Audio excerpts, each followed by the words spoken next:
hard to get them all home safely. The new General Officer commanding 81 Division Nigerian Army, Major General Umaru Thama Musa, has reaffirmed the commitment of the Nigerian Army to ending Boko Haram insurgency and other security challenges bedeviling the country. He stated this in Abeokuta, Ogun State, at the 2021 West African Social Activities. Wasa, Anthony Gandunu reports. Major General Umaru Thama Musa, who was represented by the 9th Brigade Commander, Brigadier General Abubakar Musa Wase, says Nigerian Army will continue to wage war against Boko Haram and other security challenges threatening the peace and unity of the country. He said Wasa has provided the opportunity for the Army to appreciate their host communities for always supporting and identifying with the activities of the military in protecting lives and property. The Nigerian Army has recorded achievements without prejudice to its respect for the rule of law and subordination to civil authority. Hence, be assured that the Nigerian Army will continue to support the civil population. The age-long annual event creates a social platform for officers, soldiers, including their families, friends, and the host community to gather in a relaxed mood with various socio-cultural performances to thrill the invited guests.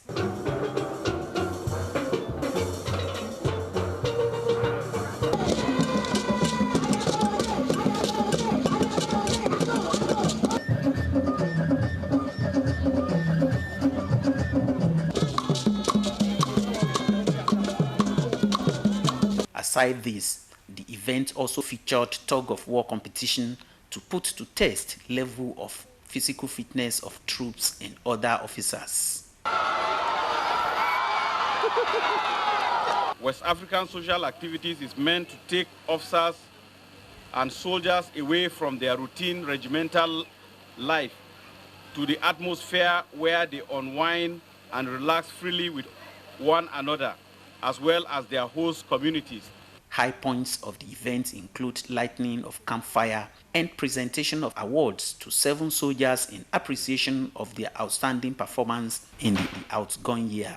In Abeokuta, Anthony Gandunu, NTA News.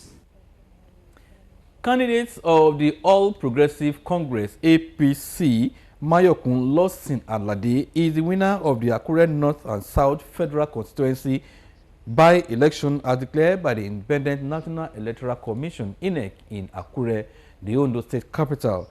Olusola Komolafe reports that Alade polled 26,370 votes to defeat his closest rival, PDP candidate, who scored 24,201 votes. Number of predicted voters, 4,000. Announcing the result of the keenly contested election in Akure, the returning officer, Professor Deji Ogunsheni of the Federal University of Technology, Akure, Futa, declared that the APC candidates, Mayokun Lawson Alade, polled 26,370 votes, defeating 6 other candidates.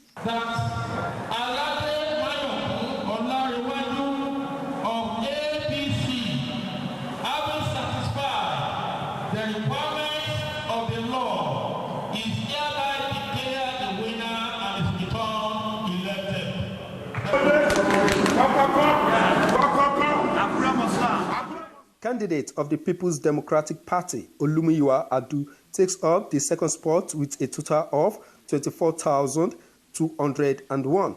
The election also featured 2 female candidates who also pulled their weight in the poll. The winner of the by-election is to complete the tenure of the representative of the federal constituency, Adedayo Omolafe, who died in 2021. In Akure, Olusola Komolafe, NTA News. Data generation and its analysis, economists believe, are critical to development of agriculture, as it shows the correlation between demand to food supply and cash crop.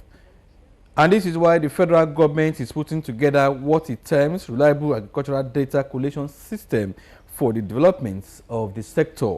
Actualizing this database led to the partnership between the cotton farmers and the National Bureau of Statistics. Musa Aliyu has the details.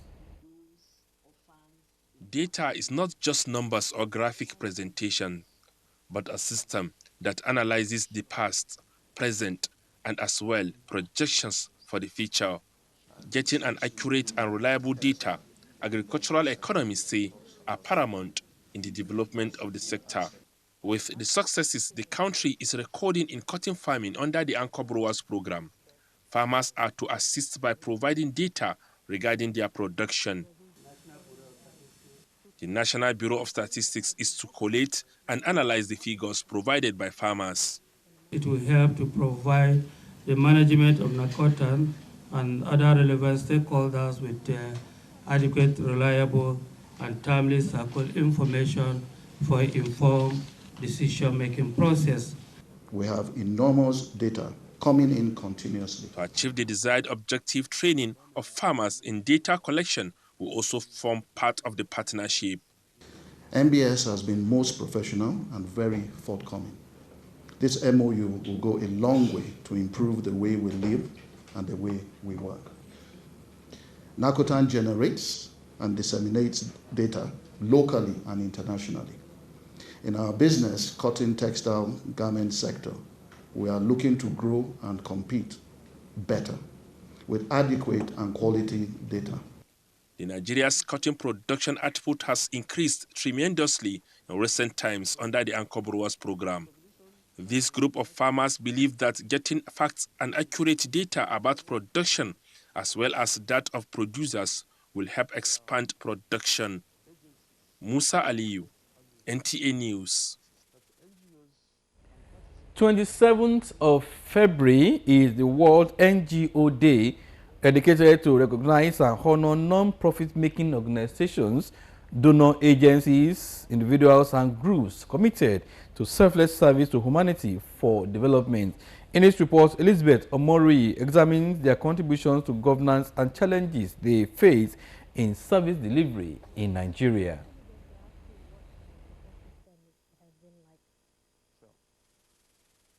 In 2014, there was a proclamation that 27th of February every year should be a day for the NGO community worldwide.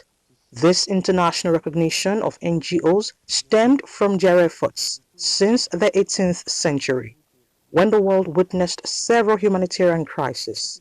The formation of the United Nations in 1945 shifted conversations from the use of military power to propagating sustainable peace through dialogue to bring succor to the weak in societies.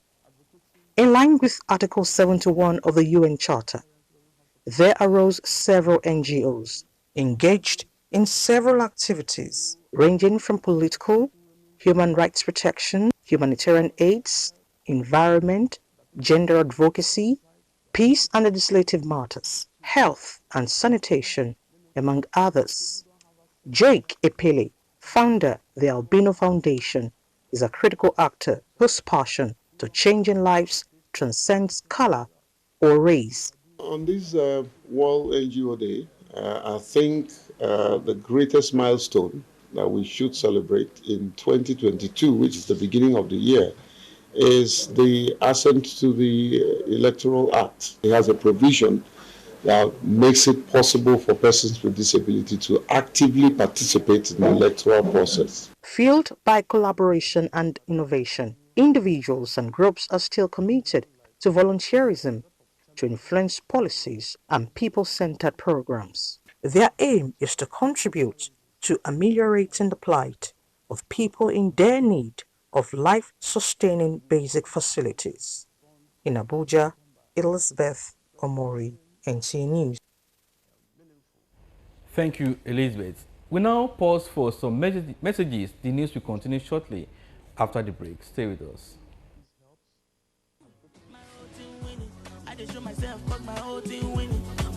Get data unlimited to experience Dance Unlimited on Glow TV. Watch Battle of the Year and other amazing TV content with Glow TV data plans that will make you dance. Dial star 777 hash to choose the right data plan for you.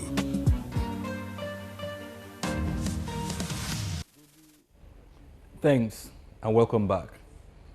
At least 649,300 capsules of 225 milligram tramadol and 809,850 euros cash consignment from Pakistan, Austria and Italy have been intercepted at the Murtala Mohammed International Airport in Ikeja, Lagos by operatives of the National Drug Law Enforcement Agency in the last 1 week.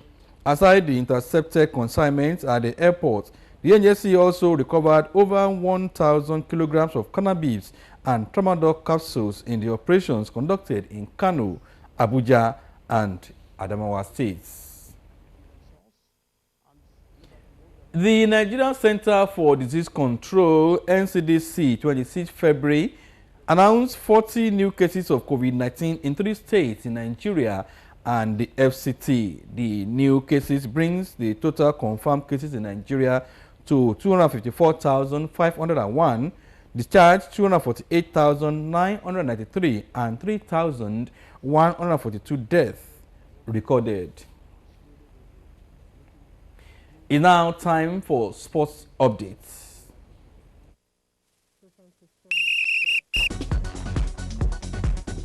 The second edition of Rear Admiral Festus Pobeni National Race came to a close weekend, with Africa's #1 Ayomide Bello dominating the women race, winning 5 gold in both C1 and K1 categories. Moses Michael from Delta State took the lead in men's category with 4 gold medals.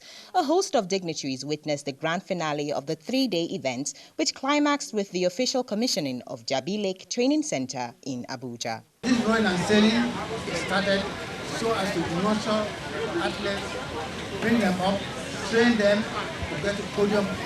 It's still not where we want to be, but definitely it's been better than what we've had in the past. In the meantime, Chief of Naval Spikers continued their winning streak in this year's Kontagora Invitational Challenge, beating CAF Ambassador 2-0 on Sunday as the competition enters day 4 Monday. Other matches played on Sunday saw Scorpion Spikers lose 1-2 to NASA Thunder. Games Village humbled Niger Brass 2-0, while G-Ranks was 2-0 better than Stinging Bees in the men's category. In the women's category, Kada Emeralds beat NASA Queens 2-1. Chief of Army Spikers lost 1-2 to Niger Raven. Defense Spikers humiliates Scorpion Spikers 2-0, while Chief of Naval Spikers triumphed 2-0 over Yelwa Spikers of Bauchi. The right step in the right direction. Our CNS has been encouraging and has been supporting us in all ways. So we too, as the players, we just want to give in our best and make sure that old glory, we want to restore it back. And in tennis, Rafael Nadal continues his perfect start to 2022 as he adds another trophy to his cabinet from the Mexican Open, beating Britain's Cameron Norrie 6-4, 6-4 to lift his 4th Acapulco ATP title 4 weeks after winning the Australian Open.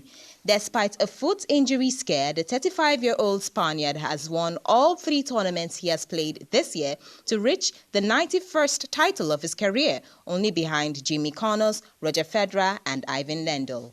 With sports updates, Cynthia Ogun, NTA News. And it's on that note that we wrap up the news for tonight. We thank you for watching. Good night.